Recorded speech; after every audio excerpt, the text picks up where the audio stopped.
वो सही तरह कुट कम चोर। अब्बू आ गए। अब्बू आ जाओ, बैठ जाओ अब्बू जी। तुसी अब्बू वास्ते बोतल ते कुछ खान वास्ते ले आओ। रुत आए रुत जाए। पुत्र तू खुश तो है ना?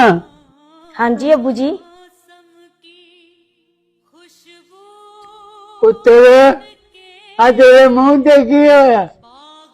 कुछ नहीं अब्बू जी, कुछ नहीं, मैं पौड़ियां तो डिग पई सी। पुत्र तेरा तो हाथ भी सड़िया। कुछ नहीं बाबा, ओ रोटियां पकांदे हुए सड़ गया सी।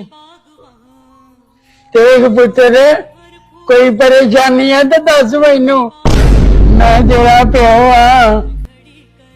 ओ पापा कादी इन्वेस्टिगेशन करी जाना?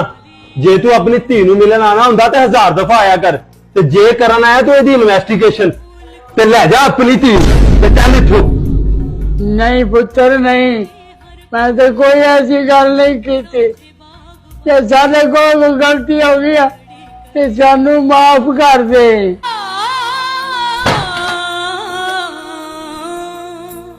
उंगली थाम के जिन बिरवों को।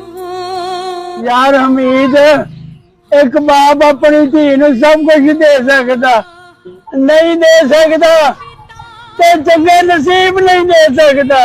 क्या चाहा था और क्या पाया, सोच बागवान। क्या चाहा था और क्या पाया, सोच बागवान।